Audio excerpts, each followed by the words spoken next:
السلام عليكم ورحمة الله وبركاته صاحبتي قاليga kusoo dhawaada mar kale cilmi tech YouTube channel kada ku xusba subscribe hadii ana la joogteen la sii joog oo video gan like dhe share na dhe lana sii wadaag saaxiibadaada saaxiibada qaaliga aan maanta video gan waxa uga hadli doonaa Google Photos waa barnaamijka ugu fiican ee aan u isticmaalno in aan sawiraanteena ku keensanno iyo fiidiyoyaasheena kaas oo aad ku soo degsi kartid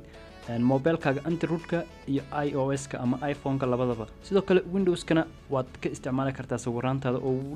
Windows-ka kale computer-kaaga kale inta gashid ayaa sawiraantaada ka fiirsan kartaa oo aad kala soo digi kartaa kana isticmaali kartaa sidoo kale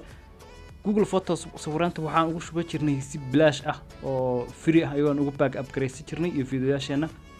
ayadoo waxa dinaana aysan jirin oo aan lagu xisaabinaynin inta storage ah isticmaashay laakiin hadda waxa ay ku soo dareen in aad lacag bixisid hadii aad isticmaashay 15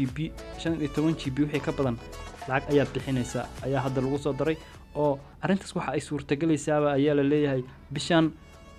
June koodeeda 2021 ayay hirgelaysaa sheekadaas oo bisha June wixii ka dambeeyay koodeeda wixii ka dambeeya hadii 15 GB wax ka badan aad isticmaashay waxay noqonaysaa in aad gadatid storage cusub hadaba maxaa weeye storage-ka aad gadan kartid aad gadanaysid waxa weeyaan waxa ugu yar 100 GB 100 GB-na bishi waxa iska bixinaysaa $2 ayaa iska bixinaysaa hadii aad u baahan tahay ka badan waxaad gadan kartaa 200 oo GB oo bishi aad bixinaysid $3 sidoo kale waxa ku jira 2 GB ayaa ku jira kaas oo u dhigma 2 TB oo u dhigma 2,000 GB asagana waxa iska bixinaysaa bishii $10 ayaa iska bixinaysaa sidoo kale waxa ku jira 30 TB oo u dhigata 30,000 GB kaas na waxa iska bixinaysaa bishii 150 bisha June koodeeda 2021 wixii ka dambeeya waxa ay noqonaysaa in aad gadatid storage ayay noqonaysaa waa hadii aad bixisay 15 GB oo kale in aad bixisay in kale waxaad ku ogaan kartaa soo qaado mobilkaaga ka bacdina waxa aad tagtaa Google Photos tag hadii aad tagtid Google Photos ka bacdina aad meesha magacaaga aad ku dhufatid halkan ayaad ka arkaysaaba aniga keyga oo buuxsan rabaa wax yar ayaa ka dhiman marka ay ka buuxsanto markaas waxaad haysataa option ah in aad gadatid iyo inaad backup la'aan noqotid oo sawiraantaada aysan ku backup gareysmin labadaas ayaad haysanaysaa markaas sidoo kale waxa lagu soo daray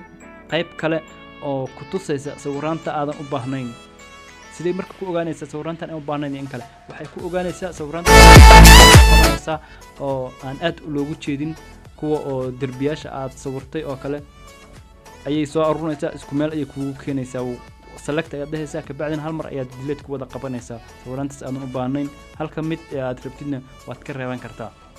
saaxiibada qaaliga waxaan filayaa in aad fahanteen wixii aanan fahmin waxaad igu soo reebi kartiin qaybta commentiga ama Instagram-ka aad iyo aad u mahadsantiin saaxiibada qaaliga intaan video xiga kulmi doono waxaan ka tagayaa amaana Allah